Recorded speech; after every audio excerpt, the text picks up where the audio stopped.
आज काय शिकवणार आहे टीचर? उत्सुकता असते ना तुम्हाला? नवीन कुठला धडा शिकवणार आहेत का? कविता, गाणं, काय आज आपण शिकणार आहोत नव्याने? अशी उत्सुकता असते की नाही तुम्हाला? आज मी तुम्हाला एक गोष्ट सांगणार आहे. कोणाची? सिंह आणि कोल्हा. सिंहाची आणि कोल्ह्याची एक गोष्ट मी आज तुम्हाला सांगणार आहे. पूर्वी सुट्टी लागली की खूप मज्जा धमाल असायची. बगीचात जायचं, खूप सारे खेळ खेळायचे. सूर्य अस्ताला जायला लागला म्हणजे काय, संध्याकाळ व्हायला लागली, अंधार पडायला लागला, घरी जायचं, हातपाय धुवायचे, देवासोबत बसून हात जोडून शुभम करोती म्हणायचं. मग आई छानसा खाऊ द्यायची, एखादा लाडू, शंकरपाळे, चिवडा असं काहीतरी खाऊ द्यायची. आणि घरातली जी मोठी व्यक्ती असायची की नाही, म्हणजे आजी किंवा आजोबा, ते सगळ्या मुलांना त्यांच्या आजूबाजूला भोवताली बसवायचे, गोलात बसवायचे आणि एखादी छानशी गोष्ट सांगायची. काय बरं उद्देश असेल ही गोष्ट सांगण्यामागे? बघा, कधी रामाच्या गोष्टी, कधी कृष्णाच्या गोष्टी, कधी शूरवीर शिवाजी महाराजांच्या गोष्टी. यातून काय शिकतो मुलांना आपण? तो बोध घेतो, काहीतरी शिकवण आपल्याला मिळते आणि त्यांचे चांगले गुण आपल्यात आणण्याचा आपण प्रयत्न करतो, एक चांगला माणूस होण्यासाठी. आल्या लक्षात? तशाच आपली करमणूक होण्यासाठी म्हणून आपण भरपूर प्राण्यांच्या, मग ते जंगलात राहणारे असू द्या, पाळीव प्राणी असू द्या, काही पक्ष्यांच्या, अशा अनेक गोष्टी, परीकथा तुम्ही ऐकल्या असतील. अकबर बिरबलाच्या सुद्धा गोष्टी खूप छान असतात ना, त्या पण तुम्हाला माहिती असतील, वाचलेल्या आणि ऐकलेल्या असतील तुम्ही. त्यातून सुद्धा काय कळतं आपल्याला? बिरबलाची बुद्धी, चातुर्य, हजरजबाबीपणा, म्हणजे वेळेवर एखादा प्रश्न आपल्याला पटकन विचारला तर त्याचं उत्तर आपण कसं द्यावं, या सगळ्या गोष्टी आपल्याला या गोष्टी ऐकून ऐकून कळत असतात आणि आपण त्या शिकत असतो. फक्त ऐकायच्या नाही बरं का, गोष्टीची छोटी छोटी पुस्तकं वाचायची सुद्धा. त्यातल्या छोट्या गोष्टी सिलेक्ट करायच्या आणि रोज एक झोपण्याआधी एक गोष्ट आपण वाचायची, नेमाने वाचायची. काय होईल त्याने? अनेक गोष्टी माहिती होतील, आपल्याला दुसऱ्यांना गोष्टी सांगता येतील. आणि जे मी मगाशी म्हटले की नाही, आपण गोष्टी का ऐकतो, का वाचतो, तर असे अनेक चांगले गुण सुद्धा आपल्याला आत्मसात करता येते. अशीच एक सिंह आणि कोल्ह्याची गोष्ट आज मी तुम्हाला सांगणार आहे. यातून कोणता बोध आपल्याला घ्यायचा आहे, मॉरल काय असणार आहे गोष्टीचं, हे सगळं नंतर आपल्याला शोधायचं आहे. आधी आपण गोष्ट ऐकूया. म्हणजे मी आत्ता तुम्हाला काय काय सांगितलं बघा, गोष्ट कधी ऐकायची, कोणाकडून ऐकायची, हे सगळं तर तुम्हाला कळलंच. पण आत्ता सुट्टी आपण कशी घालवायची हे सुद्धा तुमच्या लक्षात आलं असेल. गोष्ट ऐकूया.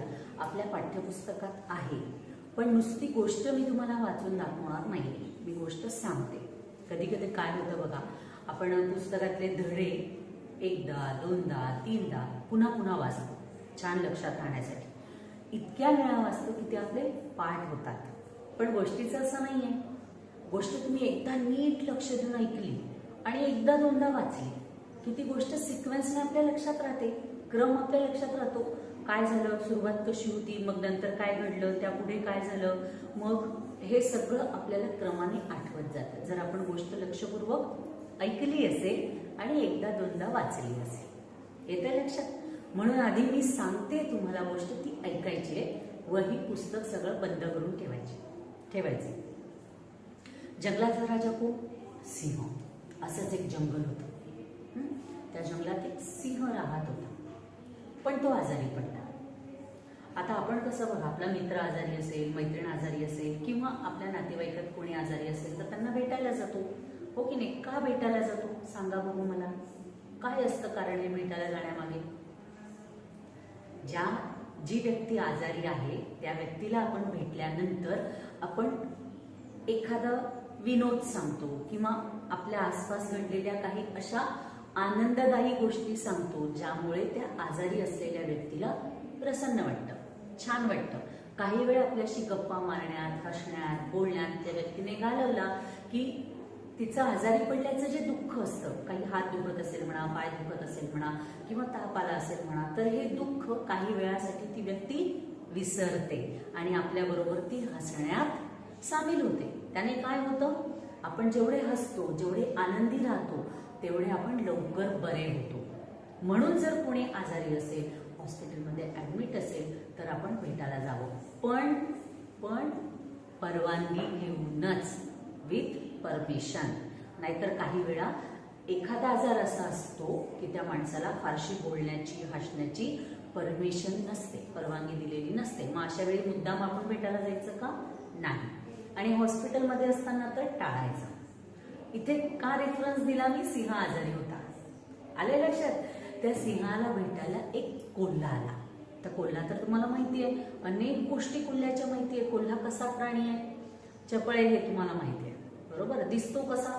कुत्र्याच्या जातीतला आहे. त्याची शेपूट लांब असते आणि झुपकेदार असते.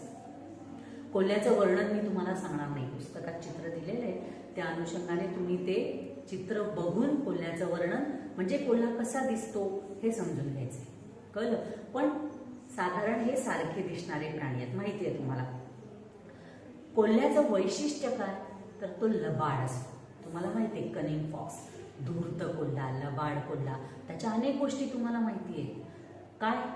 द्राक्ष मिळाली नाही तर तो काय म्हणतो? आंबट आहे. हा, खूप उंचावर असतात द्राक्ष.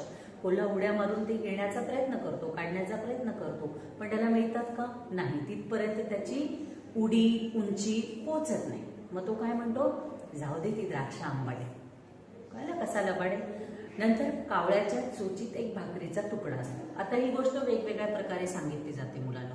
कुणी म्हणतं ब्रेड, कुणी म्हणतं भाकरी, कुणी म्हणतं एक मिठाईचा तुकडा असतो. असे वेगवेगळे, म्हणजे कावळ्याच्या चोचीत काय आहे? तर खाद्यपदार्थ आहे.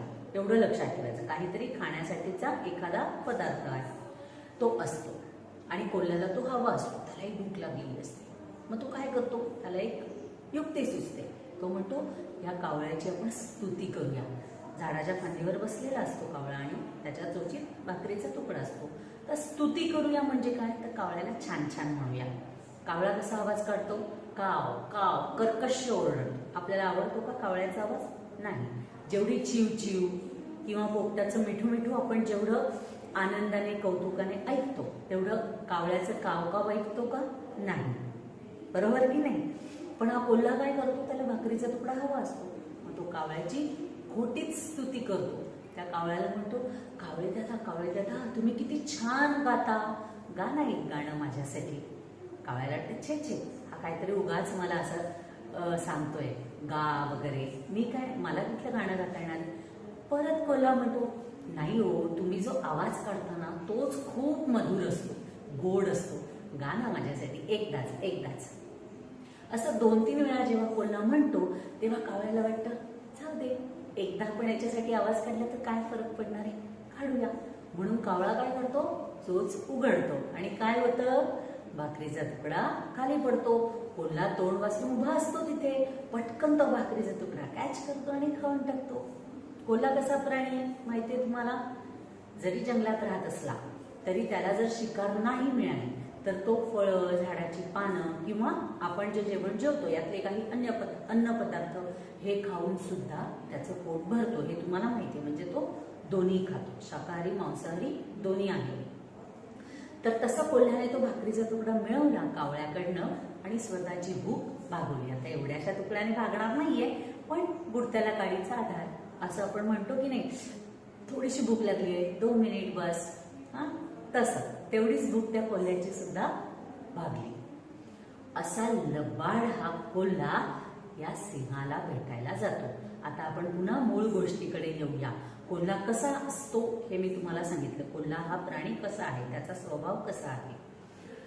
सिंहाला भेटायला हा कोल्हा जातो. जेव्हा कोल्हा सिंहाला भेटतो तेव्हा सिंह काय म्हणतो कोल्ह्याला? बाबा रे, मी आजारी आहे आणि मला खूप भूक लागली आहे. तू काय कर, इथे जवळच तुला एखादी शिकार कुठे मिळते का, सापडते का, जरा शोध ना माझ्यासाठी, असं तो सिंह कोल्ह्याला सांगतो. कोल्हा म्हणतो ठीक आहे, हा, लगेच जातो आणि शिकार घेऊन येतो. इतकं सोपं आहे का खरं कोल्ह्याने शिकार करणं? नाही. पण कोल्हा सिंहाला नाही म्हणत नाही. बघा आपण काय काय शिकतो यातनं. आणि तो जातो शिकार शोधायला. बाहेर पडतो. जवळच काय दिसतं कोल्ह्याला? तर मेंढ्यांचा एक कळप चरत असतो पूर्णात, म्हणजे गवत खात असतात त्या मेंढ्या. वाह, कोल्ह्याला खूप आनंद होतो. चला, यातलीच एखादी मेंढी आपण पटकन पकडू आणि लगेच सिंहाकडे घेऊन जाऊ.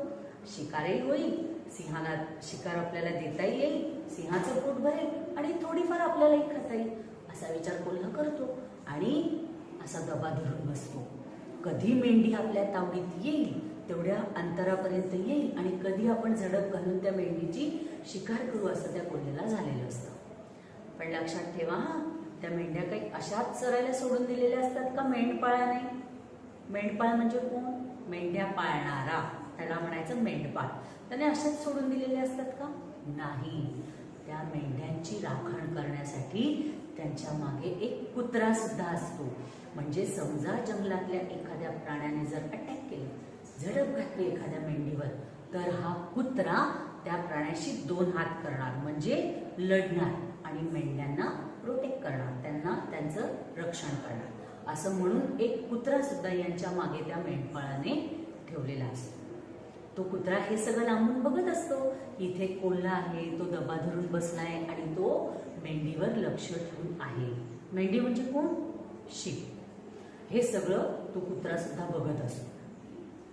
जेव्हा एक मेंढी जवळ येते असं कोल्ह्याला वाटायला लागतं, तो सुद्धा हळूहळू दबकत, म्हणजे आवाज न करता, दबकत म्हणजे आवाज न करता पावलं पुढे टाकत टाकत जातो आणि आता तो मेंढीवर झडप घालणार.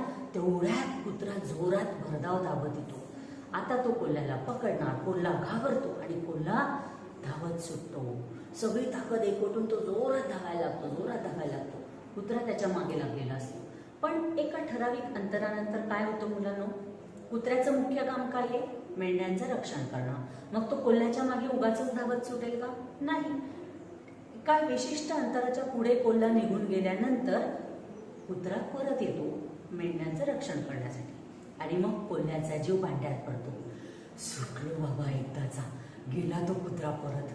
आता काय तो कुत्रा माझ्यावर झडप घालणार नाही, अटॅक करणार नाही किंवा मी मेंढ्यांना पकडायला जाईल म्हणून माझ्याशी लढणारही नाही. बरं वाटतं त्या कोल्ह्याला. तो जातो सिंहाकडे, सांगतो सिंहाला, शिकार माझ्या तावडीत आलीच होती, पण तेवढ्यात कुत्रा माझ्या मागे लागला आणि त्यामुळे मी जीव मुठीत धरून धावत सुटलो. जीव मुठीत धरून म्हणजे सगळी ताकद एकवटून धावत सुटलो की आता मला माझा जीव वाचवायचा आहे. फक्त मला शिकार नाही करायची, मेंढी नाही पकडायची. तर आधी मी नीट राहिलो, मी जिवंत राहिलो तर मला मेंढी पकडता येईल, म्हणून मी धावत सुटलो असं तो त्या सिंहाला सांगतो. त्यामुळे शिकार हातची गेली असं तो सिंहाला सांगतो. मग सिंह म्हणतो आता काय पुढे? तो ठीक आहे, आता मी दुसरी शिकार पकडून आणतो असं तो म्हणतो. इथपर्यंतची गोष्ट आपल्या पुस्तकात दिलेली आहे. आता आपलं काम सुरू होतं मुलांना, कारण या गोष्टीच्या शेवटी पुढे काय झाले असेल ते तुम्ही सांगा असं आपल्याला सांगितलेलं आहे. म्हणजे काय करायचंय, आता आपण विचार करायचा आहे. आपल्याला काय कल्पना सुचते? गोष्टीचा शेवट कसा झाला असेल, पुढे कोल्ह्याने काय केलं असेल, सिंहाने काय सांगितलं असेल पुन्हा कोल्ह्याला, मग कोल्हा पुन्हा जंगलात गेला का, त्याला शिकार मिळाली का, त्याने सिंहासाठी शिकार पकडून आणली का, हे सगळं आपल्याला इमॅजिन करायचंय, कल्पना करायची आणि गोष्टीचा शेवट काय होऊ शकतो याचा विचार करायचा आहे. जंगलाचं चित्र आपल्या डोळ्यासमोर आणायचं. जंगलात सिंह आहे, गुहेच्या बाहेर बसलाय किंवा गुहेत बसलाय, कोल्हा त्याला भेटायला आलाय, त्या दोघांमध्ये काय संवाद झाला, मग नंतर कोल्हा कसा मेंढी पकडण्यासाठी गेला, शिकार शोधण्यासाठी गेला, त्याला मेंढी दिसली, ती पकडण्यासाठी तो कसा दबा धरून बसला आणि मग कुत्रा कसा कोल्ह्याच्या मागे लागला, कोल्हा कसा जीव धरून धावत सुटला, मग सिंहाला येऊन त्याने काय काय सांगितलं, हे सगळं क्रमाने आठवायचं आणि हे आठवल्यानंतर आता पुढे काय होऊ शकतं कल्पना करायची, इमॅजिन करायचं.